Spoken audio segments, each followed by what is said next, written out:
കളിക്കളത്തിലെ പരിക്കുകളെ ഇനി പേടിക്കേണ്ട. എല്ലാവിധ സ്പോർട്സ് ഇഞ്ചുറികൾക്കുമുള്ള സമഗ്ര പരിഹാരം ഇവിടെയുണ്ട്. ABC orthopaedic hospital, near Kairali theatre, Calicut road, Manjeri. Manjeri മംഗലശ്ശേരിയിലെ നഗരസഭയുടെ ബഡ്സ് റീഹാബിലിറ്റേഷൻ സെന്റർ ഉദ്ഘാടനത്തിനൊരുങ്ങി. വെള്ളിയാഴ്ച വൈകിട്ട് 4-ന് ET മുഹമ്മദ് ബഷീർ MP ഉദ്ഘാടനം ചെയ്യും. അഡ്വക്കേറ്റ് UA ലത്തീഫ് MLA അധ്യക്ഷത വഹിക്കും. 18 വയസ്സിന് മുകളിലുള്ള ഭിന്നശേഷിക്കാരായവർക്ക് തൊഴിൽ പരിശീലനത്തിനും ഫിസിയോതെറാപ്പിക്കും സൗകര്യമൊരുക്കുകയാണ് ലക്ഷ്യം. ഭിന്നശേഷിക്കാർക്കുള്ള ക്ഷേമ പ്രവർത്തനത്തിന്റെ ഭാഗമായാണ് ഇരുനിലകളിലായി കെട്ടിടം നിർമ്മിച്ചത്. 30 ലക്ഷത്തോളം രൂപ ചെലവഴിച്ചാണ് കെട്ടിടം സജ്ജമാക്കിയത്. സെന്ററിലേക്കുള്ള പ്രവേശന നടപടികൾ നേരത്തെ ആരംഭിച്ചിരുന്നു. 51 പേർ പ്രവേശനം നേടി.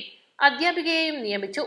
ഭിന്നശേഷിക്കാരായ കുട്ടികളുടെ രക്ഷിതാക്കൾക്കും തൊഴിൽ പരിശീലനം നൽകുമെന്ന് ചെയർപേഴ്സൺ VM സുബൈദ പറഞ്ഞു.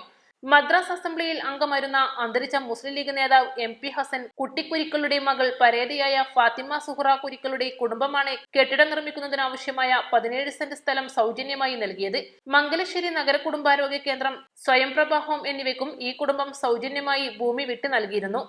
MLA മാരായ P Abdul Hameed, TV Ibrahim, AP Anilkumar, PK Basheer, P Ubaidullah, നഗരസഭ വൈസ് ചെയർമാൻ VP ഫിറോസ്, സ്ഥിരം സമിതി അധ്യക്ഷരായ NMLC Yashik Mecheri, Raheem Puthukkolli, C Sakeena, NK Gyronisa, ward councillor Vallanchira Fathima, മുൻ നഗരസഭാ ചെയർമാൻ വല്ലാഞ്ചിറ മുഹമ്മദ് അലി, നഗരസഭാ സെക്രട്ടറി H സിമി എന്നിവരും ഉദ്ഘാടന ചടങ്ങിൽ പങ്കെടുക്കും. East live, Manjeri.